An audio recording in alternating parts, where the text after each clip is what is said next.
to cut you off, but not until you had your full 5 minutes. And I appreciate my placing on the committee for Yeah, today. and Ms. Bondi is coming.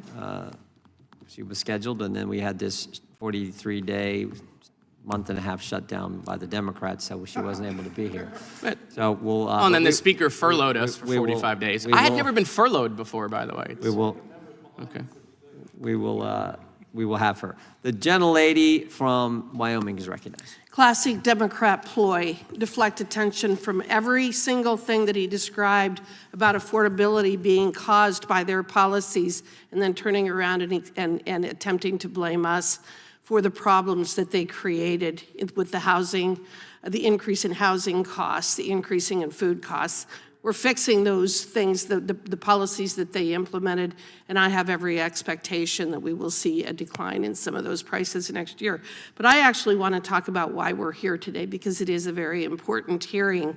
I have long been a proponent for including sunsets in government programs and authorities, and I believe we commit legislative malpractice in a lot of the things that we do when we don't include sunsets.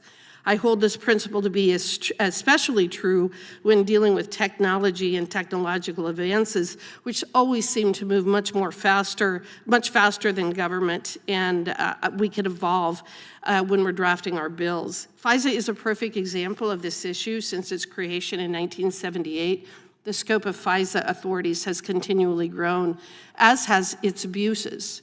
As the intelligence agencies we oversee push their surveillance abilities beyond these statutory allowances, that issue today is compounded by new technologies and the commercial availability of data. Today, we as legislators face two unique challenges. First, reforming Section 702 to correct past abuses, which for some appears to be a controversial exercise in and of itself, although I don't see that as to why it should be controversial. But second, we also need to update federal laws and protections to account for the pace of technological advancement.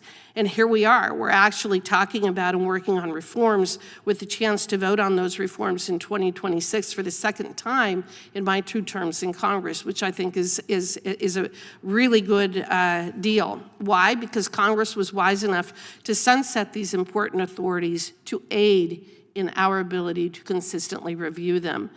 Mr. Chernisky, technological advancement and the private sector always seem to move faster than the government.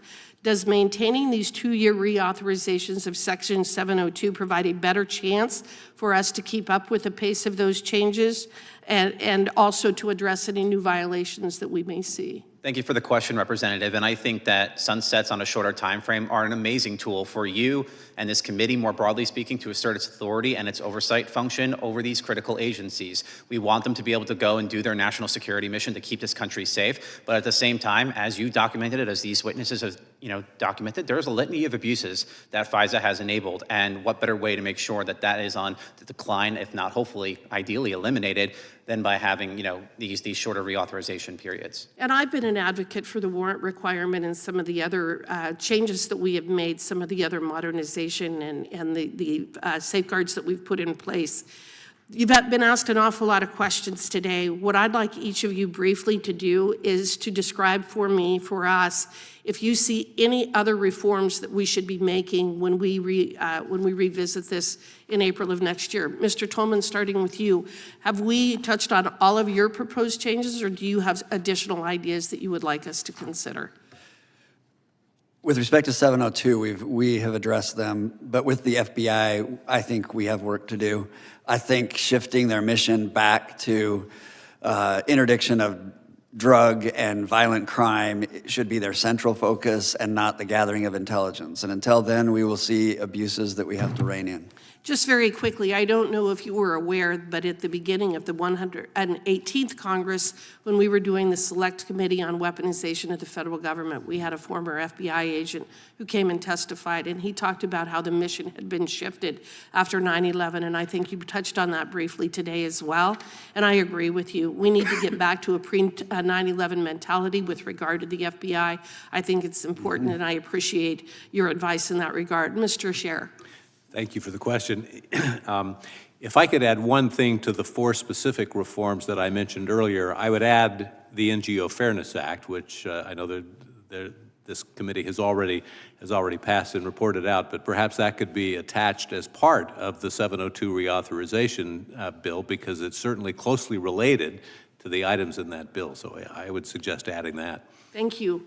Mr. Chinarsky? Yes, I would second Mr. Scher's point of adding in the NDO Fairness Act into that, and everything else, the 4 core ones that we mentioned too. Thank you. And Ms. Goitine? If there was one thing I would add to those 4 things, which I agree with, it would be closing the backdoor search loophole for Executive Order 12333 collection. Okay, thank you. I appreciate it. And with that, I yield back. Gentleman yields back.